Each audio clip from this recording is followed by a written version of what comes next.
February 7, 2026, 3:47 a.m. Eastern Ukraine. Russian radar operators stare at their screens in disbelief. What they're seeing shouldn't be possible. Hundreds of thousands of contacts. Moving fast, moving together, moving like nothing they've ever seen before.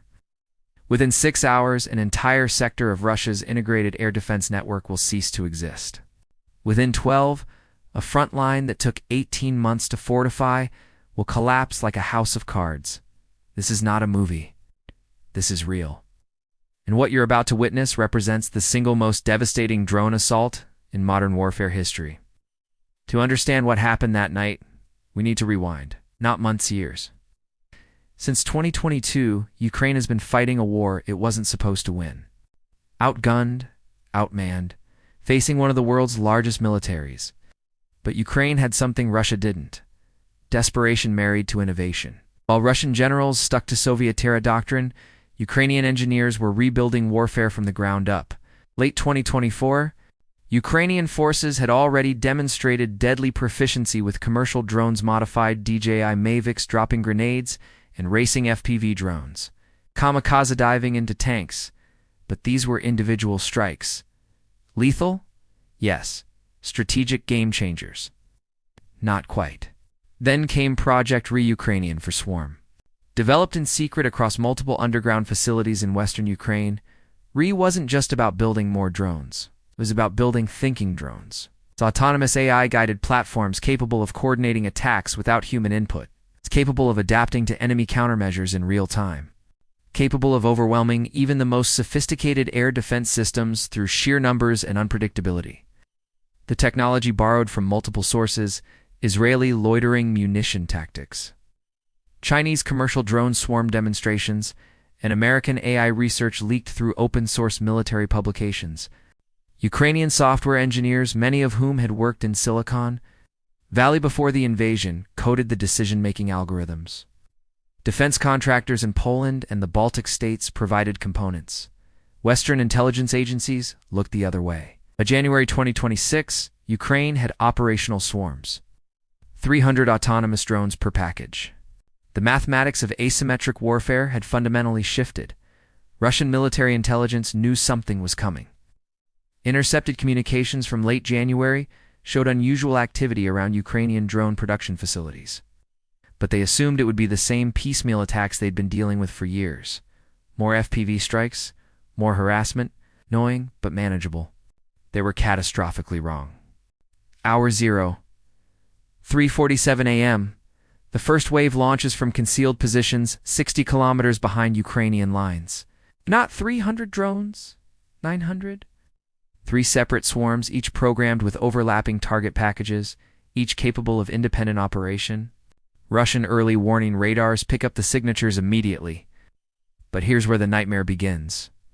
The swarms don't behave like normal drone formations. They aren't flying in predictable patterns. Instead, they use algorithmic chaos, seemingly random movements that make tracking individual units. It's nearly impossible, while maintaining a coordinated overall direction.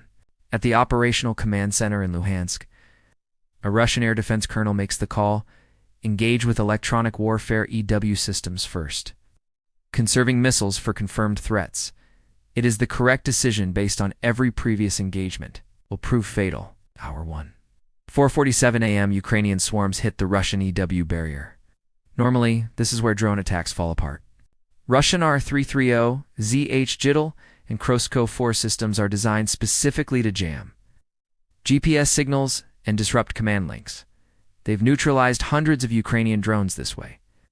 But Riy drones don't need GPS. They don't need command links. Each drone carries an inertial navigation system coupled with visual terrain recognition.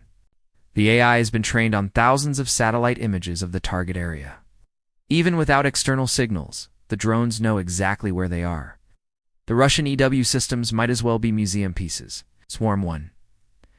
Designated for air defense, suppression identifies its first targets. 3. Panzer S-1 systems protecting a larger S-400 battery. The Panzers are formidable. With surface-to-air missiles and twin 30mm autocannons, against conventional attacks they are deadly. Against 300 drones attacking from 360 degrees, The math simply fails. Hour 2, 5:47 a.m., the Pantsir crews fire everything. Autocannons scream to life, and missiles streak outward. They destroy 63 drones in the first 90 seconds. It's not enough. The remaining drones adapt instantly. The swarm AI recognizes the threat pattern and executes a saturation attack. 17 drones dive simultaneously at each Pantsir from different angles. The autocannons can't track them all. The missile tubes are empty. Impact. One Pantsir explodes. The second is rendered combat ineffective. The third is hit before it can relocate 50 meters. Total time to suppress the short-range defense, for minutes. Hour 3, 6:47 a.m., the S-400 Triumph is Russia's premier air defense system. It was designed to stop fighter jets and cruise missiles' large, fast targets. Small, slow drones executing random evasive patterns are a different problem entirely. The battery commander faces an impossible choice. Fire long-range for 8 N-6 missiles, $4 million each at $2,000 drones, or try to relocate. He chooses to fight. Within 8 minutes, all 32 missiles are gone. Cost to Russia, $128 million in munitions. Cost to Ukraine, $360,000 in drones. Result, 120 drones remain. More than enough.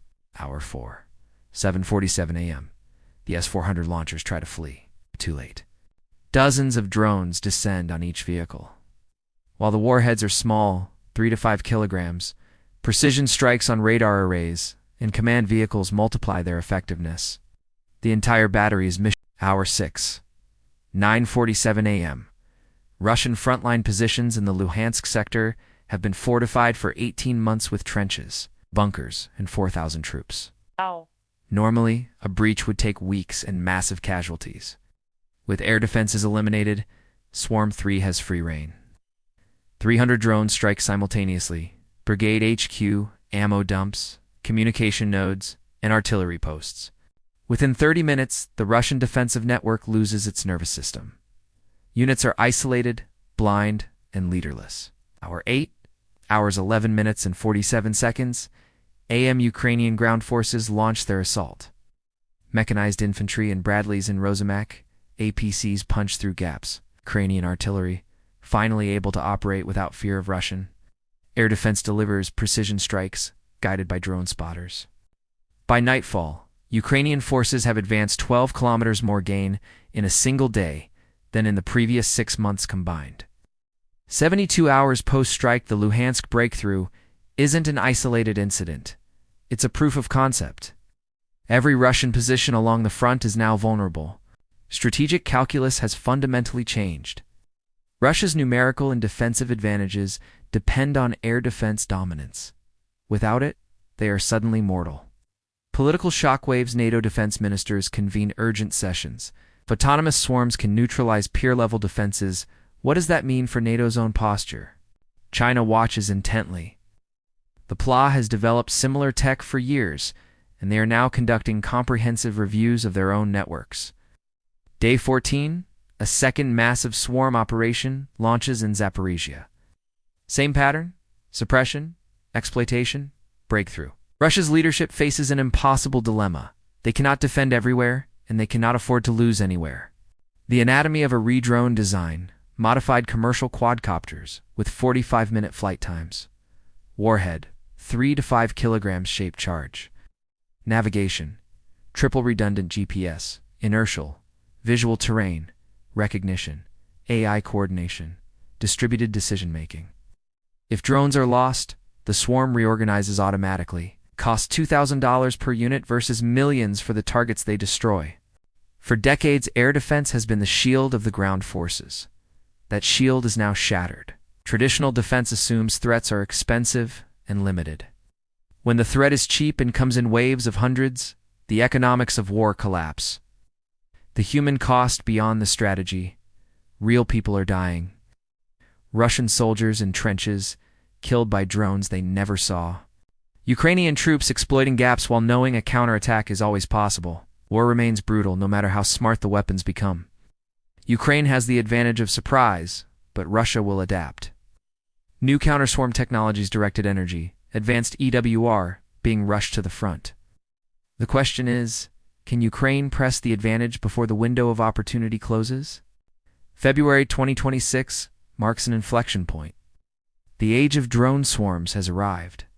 Traditional hierarchies of power are being challenged. We don't know how this ends, but we know one thing. The battlefield has changed forever.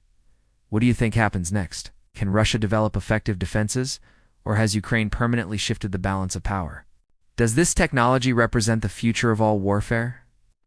Let us know your analysis in the comments below. For more deep dives into the conflicts shaping our world, subscribe and hit that notification bell. This story is far from over.